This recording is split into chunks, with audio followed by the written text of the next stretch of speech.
আজকে নবম দশম শ্রেণীর বিজিএস বিষয়ের অধ্যায় 11 জাতীয় সম্পদ ও অর্থনৈতিক ব্যবস্থা। এই অধ্যায় থেকে আমাদের আলোচনার বিষয় মিশ্র অর্থনৈতিক ব্যবস্থার বৈশিষ্ট্যসমূহ এবং ইসলামী অর্থনৈতিক ব্যবস্থার বৈশিষ্ট্যসমূহ।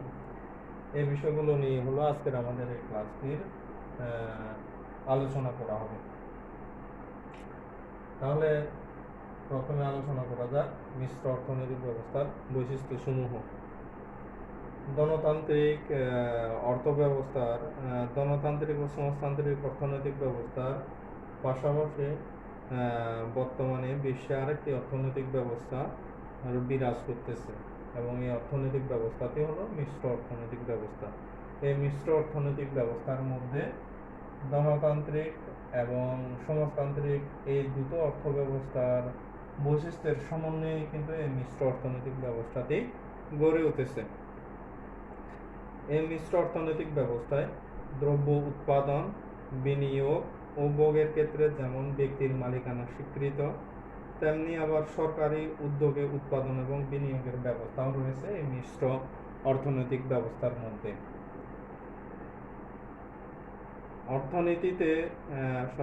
অর্থনীতির এমন কোনো খাত বা খাতের অংশবিশেষ সরকার নিয়ন্ত্রণ করে এই মিশ্র অর্থনৈতিক ব্যবস্থার মধ্যে। এই ধরনের অর্থ ব্যবস্থা আমাদের বাংলাদেশ সহ বিশ্বের অনেক দেশে কিন্তু এই অর্থনৈতিক ব্যবস্থা দেখতে পাওয়া যায়। তাহলে এখন আমরা এই মিশ্র অর্থনৈতিক ব্যবস্থার বৈশিষ্ট্যগুলো সম্পর্কে জানব। 1 নম্বর বৈশিষ্ট্যের মধ্যে রয়েছে সরকারি ও বেসরকারি খাতের সহাবস্থান। মিশ্র অর্থনৈতিক ব্যবস্থার মধ্যে ব্যক্তি মালিকানা ও ব্যক্তি উদ্যোগের পাশাপাশি কিছু কিছু খাতে সম্পূর্ণ বা আংশিকভাবে সরকারি মালিকানা, সরকারের উদ্যোগ ও নিয়ন্ত্রণ কার্যকর থাকে মিশ্র অর্থনৈতিক ব্যবস্থার মধ্যে। বিশেষ করে জনসাধারণের জন্য অত্যাবশ্যকীয় দ্রব্য সেবা যেমন যোগাযোগ ব্যবস্থা, চিকিৎসা ব্যবস্থা, শিক্ষার আয়োজন প্রভৃতি প্রধানত সরকারি নিয়ন্ত্রণেই কিন্তু পরিচালিত হয় এই মিশ্র অর্থনৈতিক ব্যবস্থার মধ্যে। তবে এক্ষেত্রেও আংশিক ব্যক্তিগত বা বেসরকারি উদ্যোগ আমরা দেখতে পাই। এছাড়া মৌলিক ও বৃহদায়তন শিল্প, জনগুরুত্বপূর্ণ প্রতিষ্ঠান, বড় ব্যাংক ও আর্থিক প্রতিষ্ঠান, প্রধান আমদানি ও রপ্তানি দ্রব্য, জীবন রক্ষাকারী ঔষধ, শিশু খাদ্য এসব সাধারণত সরকারি নিয়ন্ত্রণাধীনে থাকে এই মিশ্র অর্থনৈতিক ব্যবস্থার মধ্যে। আবার মানুষের নিত্য প্রয়োজনীয় দ্রব্য, বিশেষ করে ভোগ্যপণ্য যেমন কৃষিপণ্য, পোশাক, কাপড়, প্রক্রিয়াজাত খাদ্যদ্রব্য, হোটেল, রেস্তোরাঁ, ব্যক্তিগত যানবাহন ইত্যাদি প্রধানত ব্যক্তিগত উদ্যোগে উৎপাদিত ও সরবরাহ করা হয় এই মিশ্র অর্থনৈতিক ব্যবস্থার মাধ্যমে। এই কারণে সরকারি ও বেসরকারি খাতের সহাবস্থান আমরা দেখতে পাই মিশ্র অর্থনৈতিক ব্যবস্থার মধ্যে। এরপরে আসতেছে প্রতিযোগিতা। মিশ্র অর্থনীতিতে ব্যক্তি বা বেসরকারি খাতের প্রাধান্য থাকে, তাই দ্রব্য উৎপাদনের ক্ষেত্রে উৎপাদকদের প্রতিযোগিতা এবং দ্রব্যের দাম নির্ধারণের ক্ষেত্রে বাজারে চাহিদা ও যোগানের স্বতঃস্ফূর্ত ক্রিয়া বিক্রিয়া বিরাজমান থাকে। দাম ও সামর্থ্যের উপর ভিত্তি করে ক্রেতার পছন্দ ও উদ্যোক্তার বিনিয়োগ স্থির হয়। কতটুকু বিনিয়োগ করবে এগুলো এই স্থির হয় এই ক্রেতার চাহিদার উপর ভিত্তি করে। এরপরে রয়েছে মুনাফা অর্জন। মিশ্র অর্থনৈতিক ব্যবস্থায় সম্পত্তিতে ব্যক্তির মালিকানা, সিদ্ধান্ত গ্রহণের ব্যক্তির স্বাধীনতা ও বেসরকারি খাতের প্রাধান্য আমরা দেখতে পাই। তাই উৎপাদনকারীদের সকল অর্থনৈতিক কার্যাবলীর মূল উদ্দেশ্যই থাকে কিন্তু সর্বাধিক মুনাফা অর্জন। এমনকি রাষ্ট্রীয় মালিকানাধীন খাতসমূহ কম বেশি মুনাফা অর্জনের উদ্দেশ্য দ্বারা প্রভাবিত থাকে এই মিশ্র অর্থনৈতিক ব্যবস্থার মধ্যে।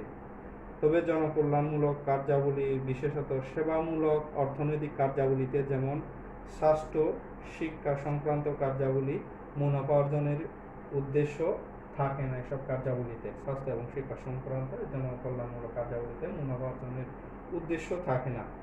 আরও কিছু জনকল্যাণমূলক খাত যেমন টেলিযোগাযোগ, পরিবহন ইত্যাদিতেও মুনাফা নিয়ন্ত্রণের ব্যবস্থা রাখা হয়ে থাকে। এই হলো মিশ্র অর্থনৈতিক ব্যবস্থার মধ্যে মুনাফা অর্জনের ক্ষেত্রে কি ধরনের বৈশিষ্ট্যগুলো থাকে। এরপরে উদ্যোক্তা ও ভোগকারীদের স্বাধীনতা। মিশ্র অর্থনীতিতে বিশেষত জনসাধারণের ব্যবহার্য অতি প্রয়োজনীয় দ্রব্য সামগ্রীর ক্ষেত্রে একচেটিয়া ব্যবসার উপর বিধি নিষেধ আরোপ করা হয়। ফলে এসব দ্রব্যের ক্ষেত্রে একাধিক উৎপাদনকারী প্রতিযোগিতামূলক দামে দ্রব্যটি বাজারে ছাড়তে বাধ্য হন এবং এতে জনসাধারণই বেশি উপকৃত হয়ে থাকে বা জনগণ সুবিধা ভোগ করে থাকে। এই অর্থব্যবস্থায় ভোগকারী অবাধে সাধারণ দ্রব্য ক্রয় বিক্রয় ভোগ করতে পারে, তবে বিশেষ ব্যবস্থায় বা দুর্যোগকালীন সময়ে উৎপাদনে বিপর্যয় ঘটলে সরকার যে কোনো দ্রব্যের ক্রয় বিক্রয়কে পরোক্ষভাবে নিয়ন্ত্রণ করতে পারে এই মিশ্র অর্থনৈতিক ব্যবস্থার মধ্যে। এরপরে আমরা দেখব আয় বন্টন।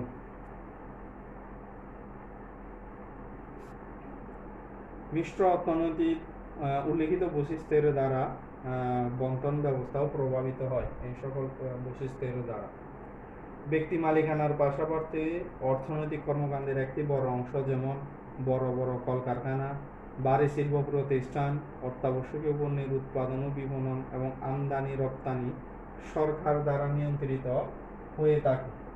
আমদানি রপ্তানি এই কাজগুলো সরকার নিয়ন্ত্রণ করে থাকে মিশ্র অর্থনৈতিক ব্যবস্থায়। এই অর্থনীতির ব্যক্তি মালিকাধীন অংশ ব্যক্তির দ্বারা সম্পূর্ণভাবে আবার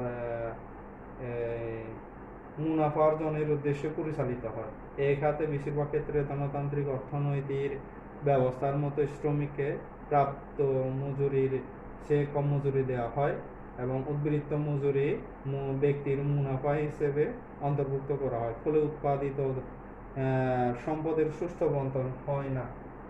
এই মিশ্র অর্থনৈতিক ব্যবস্থার মধ্যে একদিকে এই গণতান্ত্রিক বা পুঁজিবাদী অর্থনীতির ব্যবস্থার মেনে চলার কারণে এখানে সম্পদের সুস্থ বন্টন হয় না। উৎপাদনের বিভিন্ন উপাদানের আয়ে বৈষম্য দেখা দেয়। এতে সমাজের সকল জনগণের সর্বাধিক কল্যাণ নিশ্চিত করা যায় না। আবার এই মিশ্র অর্থনীতিতে উৎপাদনের যে অংশ সরকারি নিয়ন্ত্রণাধীন থাকে, সে অংশ মুনাফা অর্জনের উদ্দেশ্য নয়, বরং সর্বাধিক সামাজিক কল্যাণ অর্জনের উদ্দেশ্যে কিন্তু এখানে উৎপাদন কার্যক্রম পরিচালিত হয়। এই খাতের আওতাধীন কলকারখানা এবং উৎপাদন প্রতিষ্ঠানে নিয়োজিত শ্রমিকরা সাধারণত ন্যায্য মজুরি পায়, ফলে সম্পদের সুষম বন্টনও সম্ভব হয়। এ কারণে এই মিশ্র অর্থনৈতিক ব্যবস্থায় একদিকে অর্থনীতির ব্যবস্থা একদিকে সম্পদ বা আয়ের আংশিক সুস্থ বন্টন ঘটে, আবার অন্যদিকে শ্রমিক শোষিত ও বঞ্চিত হয়, ফলে আয় বৈষম্য পরিলক্ষিত হয়। এই হলো মিশ্র অর্থনৈতিক ব্যবস্থার বৈশিষ্ট্যগুলো। এখন আমরা দেখব ইসলামী অর্থনৈতিক ব্যবস্থার বৈশিষ্ট্য সমূহ। ইসলামী অর্থনৈতিক ব্যবস্থার ভিত্তি পবিত্র কুরআন এবং হাদিস। এই অর্থনৈতিক ব্যবস্থার উৎপাদন ও বন্টনের বিষয়টি বুঝতে হলে আমাদের ইসলামিক অর্থনৈতিক ব্যবস্থার মূল বৈশিষ্ট্যগুলো বুঝতে হবে। এবং ইসলামী অর্থব্যবস্থা মানুষের জীবনের সামগ্রিক বিষয় নিয়ে আলোচনা করে থাকে। সৃষ্টিকর্তা মানুষকে সৃষ্টি করেছেন এখানে এবং মানুষের জন্য প্রয়োজনীয় সব রকম দ্রব্য সামগ্রী, জীবজন্তু, পরিবেশ এবং বস্তুসমূহ সৃষ্টি করেছেন। মানুষ সৃষ্টিকর্তা প্রদত্ত এই সকল বস্তু সামগ্রী ও পরিবেশ প্রকৃতি ব্যবহার করে ধর্মানুমোদিতভাবে অধিকতর সম্পদ সৃষ্টি ও ভোগ করবে। এটাই হলো ইসলামের মূল বিধান বা ইসলামিক অর্থনৈতিক ব্যবস্থার মূল বিধান। এই আলোকে আমরা এখন ইসলামী অর্থনৈতিক ব্যবস্থার বৈশিষ্ট্যগুলো দেখব। সম্পদের মালিকানা। ইসলামী অর্থনৈতিক ব্যবস্থার সম্পদের ব্যক্তিগত মালিকানা স্বীকৃত এবং ব্যক্তিগত মালিকানাধীন সম্পদ মানুষ তার ইচ্ছামতো ব্যবহার ও ভোগ দখল করতে পারে। এই সম্পদ সে তার উত্তরাধিকারদের নিকট হস্তান্তরও করতে পারে ইসলামিক অর্থনৈতিক ব্যবস্থার মতে। এরপরে শরীয়ত ভিত্তিক অর্থনৈতিক কার্যাবলী। ইসলামী অর্থব্যবস্থায় অর্থনৈতিক অন্যান্য সকল কার্যাবলী শরীয়তের বিধান অনুসারে কিন্তু পরিচালিত হয়। ইসলাম ধর্মের 5টি মৌল স্তম্ভ, পবিত্র কোরআনের নির্দেশাবলী এবং হাদিসের বিধান অনুসারে অর্থনৈতিক কার্যাবলীর মৌলিক নীতিমালাগুলো নির্ধারিত হয়ে থাকে। এরপরে উৎপাদন ব্যবস্থা ও উৎপাদনের উপাদানসমূহের পারিতোষিক। ইসলামী অর্থব্যবস্থায় যে কোনো ব্যক্তি একক বা গোষ্ঠীবদ্ধভাবে শরীয়তসম্মত দ্রব্য সামগ্রী উৎপাদনের জন্য বিনিয়োগ করতে পারে। সে নিজেও প্রয়োজনীয় দ্রব্য সামগ্রী ক্রয় ও ভোগ করতে পারে। উৎপাদনের লক্ষ্য হলো হালাল বা ধর্মসম্মত দ্রব্য সেবা উৎপাদন নিশ্চিত করা। সামাজিক কল্যাণমুখী শোষণহীন উৎপাদন প্রক্রিয়া অনুসরণ করা। ইসলামী অর্থব্যবস্থায় বৃহদায়তন উৎপাদন কার্যক্রম পরিচালিত রয়েছে। এ ব্যবস্থায় ব্যক্তিগত বা বেসরকারি উদ্যোগ নেই, এমন ক্ষেত্রে রাষ্ট্রীয় উদ্যোগে উৎপাদন কার্যক্রম গৃহীত হয় বা পরিচালনা করা যায়।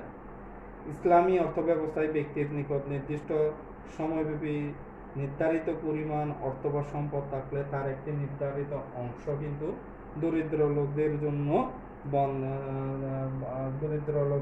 দরিদ্র মানুষের কাছে বন্টনের ব্যবস্থা করা হয়েছে বা ব্যবস্থা রয়েছে। এই ব্যবস্থাকে বলা হয় জাকাত। সম্পদশালী ব্যক্তির জন্য জাকাত প্রদান একেবারে বাধ্যতামূলক। ন্যূনতম যে পরিমাণ সম্পদ থাকলে জাকাত দিতে হয় তাকে ইসলামী ভাষায় নিসাব বলা হয়ে থাকে। এই হলো উৎপাদন ব্যবস্থা, উৎপাদনের উপাদানসমূহের পারিতোষিক ব্যবস্থা।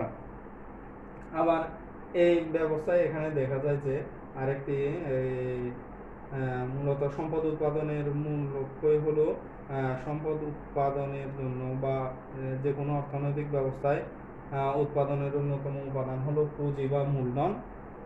মূলধনের জন্য আবার সুদ প্রদানের ব্যবস্থাও রয়েছে সকল অর্থনৈতিক ব্যবস্থায়, কিন্তু ইসলামিক অর্থনৈতিক ব্যবস্থায় সুদ লেনদেন একেবারে হারাম বা নিষিদ্ধ। এই অর্থ ব্যবস্থায় সুদের বদলে পুঁজিপতি তার পুঁজি বিনিয়োগের আনুপাতিক হারে লাভ বা লোকসানে অংশগ্রহণ করতে হয় বা করতে পারে বলতে কি করতে হয়, এখানে অংশগ্রহণ করতে হয় একেবারে আনুপাতিক হারে। এবং ইসলামী ব্যাংক ব্যবস্থার মধ্যে সুদমুক্ত আমানত রাখা ও ঋণ গ্রহণ করার ব্যবস্থাও রয়েছে। এবং এক্ষেত্রে দেখা যায় যে এই অর্থ ব্যবস্থায় শ্রমিকের ন্যায্য পাওনা যথাসময়ে পরিশোধ করার ব্যবস্থাও রয়েছে। এর ফলে উৎপাদিত সম্পদের সুস্থ বন্টন সম্ভব হয় বলে ইসলামিক অর্থ ব্যবস্থায় দাবি করা হয়। এরপরে রয়েছে ইসলামিক অর্থ ব্যবস্থায় আয় বন্টন। ইসলামী অর্থ ব্যবস্থায় শোষণহীন উৎপাদন প্রক্রিয়া অনুসৃত হয়। এখানে উৎপাদনের উপাদানসমূহের পারিতোষিক প্রদানে ন্যায় এবং সাম্যের নীতি অনুসরণ করা হয়। উৎপাদনে অবদানের ভিত্তিতে কিন্তু উপাদানসমূহের পাওনা পরিশোধ করাও হয়ে থাকে। এভাবে ইসলামী অর্থব্যবস্থায় আয় বন্টন ব্যবস্থাটি করা হয়। এবং আজকের এই ক্লাসে আমরা যেগুলো জানলাম মিশ্র অর্থনৈতিক ব্যবস্থার বৈশিষ্ট্যগুলো এবং ইসলামী অর্থনৈতিক ব্যবস্থার বৈশিষ্ট্যগুলো। এখান থেকে মূলত এই ক্লাসের এই অংশ থেকে আমাদের যে ধরনের প্রশ্নগুলো হয় সাধারণত এগুলো বড় প্রশ্নের জন্য হয়, সৃজনশীলের। এখানে মূলত উদ্দীপকের মধ্যে এই যে কোনো এই অর্থ ব্যবস্থার মিশ্র অর্থনৈতিক ব্যবস্থার বৈশিষ্ট্যগুলো অথবা ইসলামিক ব্যবস্থার বৈশিষ্ট্যগুলো উদ্দীপকে দেওয়া থাকতে পারে উদাহরণ হিসেবে, এবং এখান থেকে প্রশ্ন হতে পারে এই বৈশিষ্ট্যগুলো তোমার পাঠ্য বইয়ের কোন অর্থনৈতিক ব্যবস্থার সাথে মিল পাওয়া যায়, দেখা যায়, তা ব্যাখ্যা করো, বিশ্লেষণ করো। এ ধরনের করে কিন্তু প্রশ্ন হতে পারে। কাজে এই জিনিসটাকে মাথায় রেখে তোমাদেরকে আজকের এই ক্লাস থেকে এই বিষয়গুলো তোমাদেরকে বাসায় ভালো করে পড়তে হবে। তাহলে আজকে এই পর্যন্ত।